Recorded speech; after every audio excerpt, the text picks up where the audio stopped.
para iniciar yo tengo dos graves problemas. El primer problema, soy hincha de River, bueno, eso no se puede resolver. El segundo problema es que yo aprendí ayer con información de antes de ayer y tengo que enseñarle a estudiantes que están viviendo en el futuro. Y eso es muy complejo. Y para ejemplificar esto, por ejemplo, yo crecí con Mickey Mouse, ¿sí? Que fue una importantísima experiencia subjetiva para mí. Pero a enorme diferencia, mis alumnos crecieron con el mouse. Y entonces, acá se plantea un abismo cognitivo terrible, ya que yo, por todo esto, soy un inmigrante digital, con lo que la informática es mi segunda lengua. Y mis alumnos se dan cuenta porque se me nota el acento. A diferencia, mis estudiantes, la informática es su lengua materna, que la vienen hablando desde la cuna.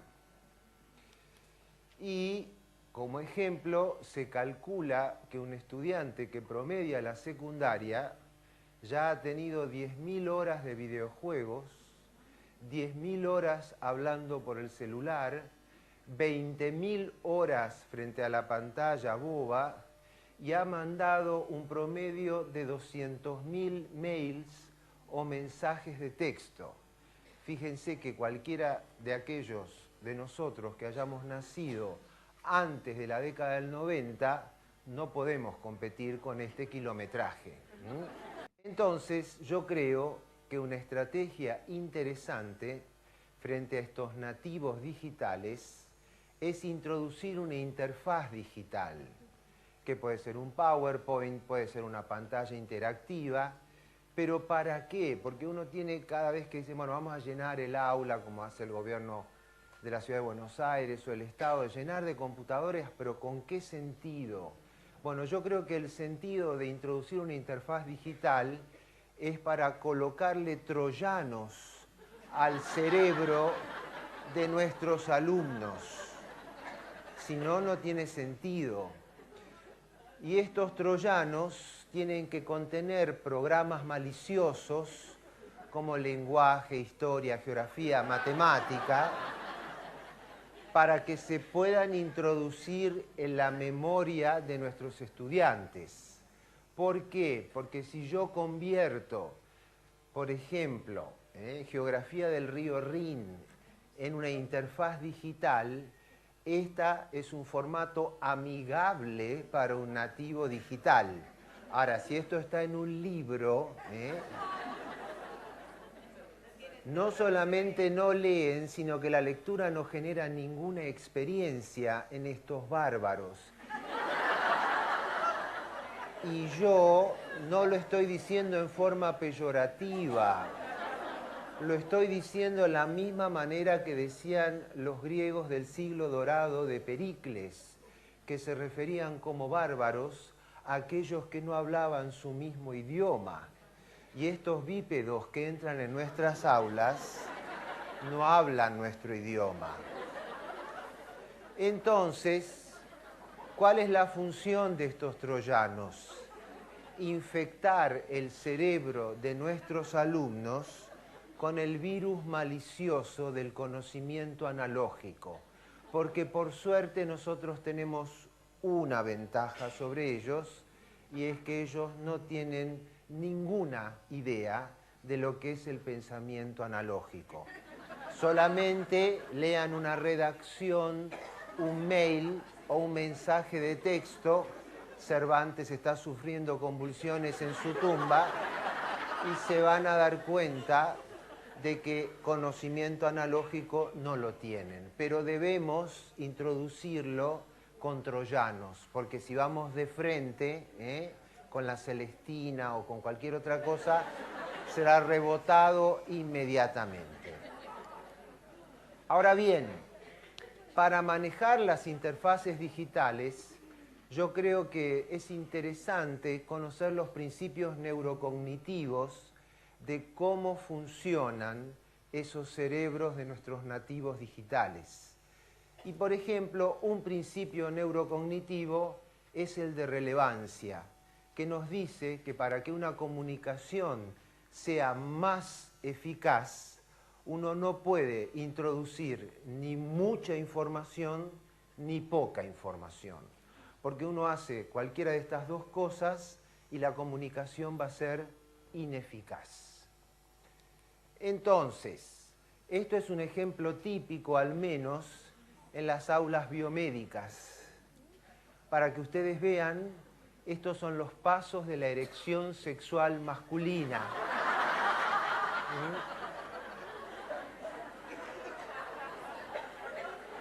Esta imagen me lleva a mí a múltiples reflexiones. La primera reflexión es que todavía es un milagro que yo tenga una erección cuando vuelvo de noche a casa.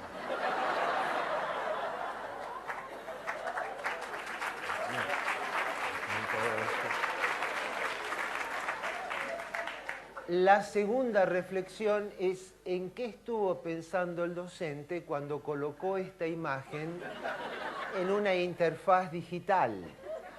Bueno, el error es que pensó que esta imagen era muy buena para ser leída.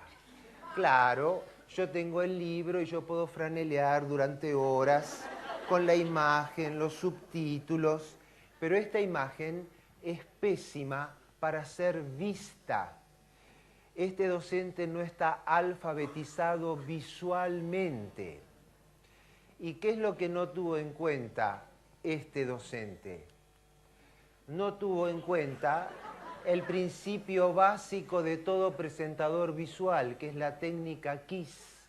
Keep it simple, stupid. Manténla simple, estúpido. ¿Qué quiere decir? Que la mejor imagen es la más sencilla.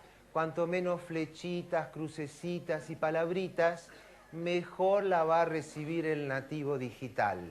Entonces, cuando ustedes quieran comunicarse visualmente, vayan por las imágenes sencillas. Muy bien, y además hay que recordar que las imágenes son como las fragancias, perduran mucho tiempo en la memoria del auditorio después que ustedes se hayan ido. Por lo tanto, las imágenes, además de llamar la atención, aumentan la tasa de recuerdo, y hay múltiples trabajos en nativos digitales que tienen esta alfabetización visual tan importante que demuestran este aumento de memoria.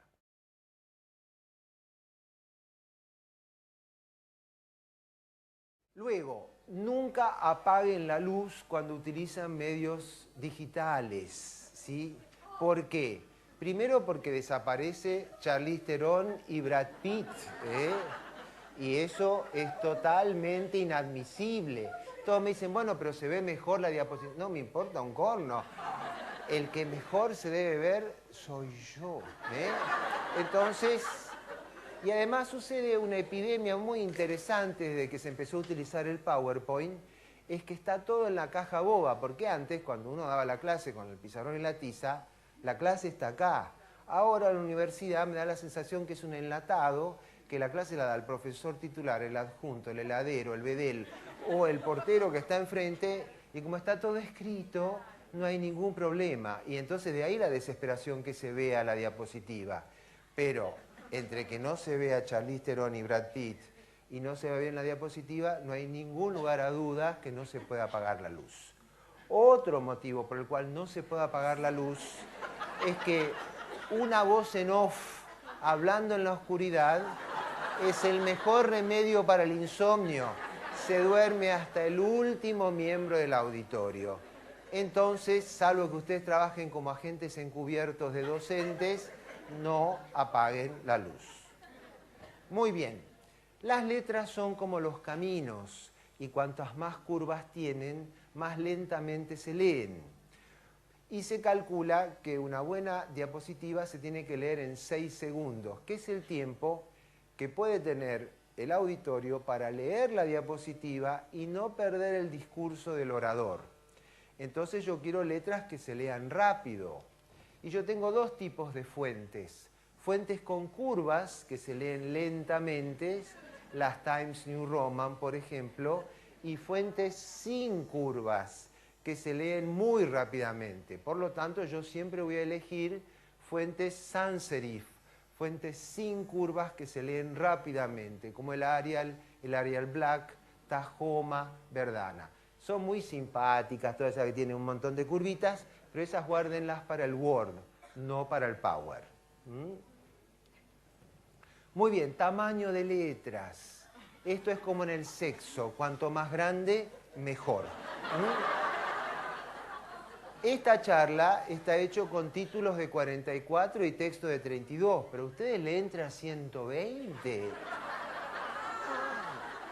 Crónica nos ha enseñado que a la gente le gusta títulos grandes.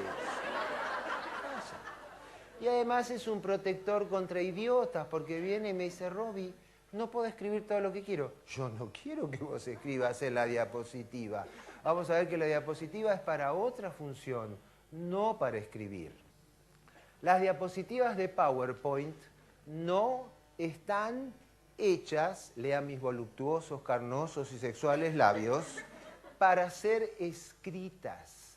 Las diapositivas de PowerPoint están hechas para ser interpretadas.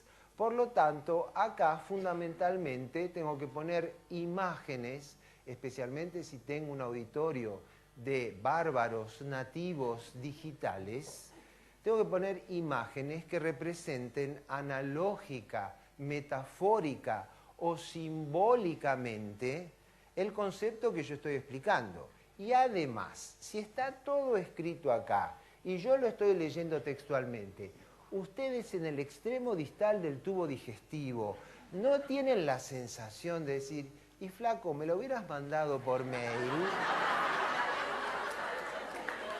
Yo me quedaba en casa, que hace tanto frío, arropadito, no pagaba el culetivo, no venía para acá y se acabó.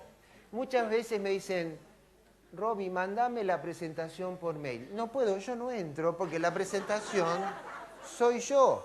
Y si yo mando mis diapositivas, un osito bailando, una mina en bolas, nadie entiende nada. Si alguien puede estudiar de un PowerPoint, es porque el PowerPoint no está cumpliendo con su función de mensaje visual, que es esto lo que debe pasar.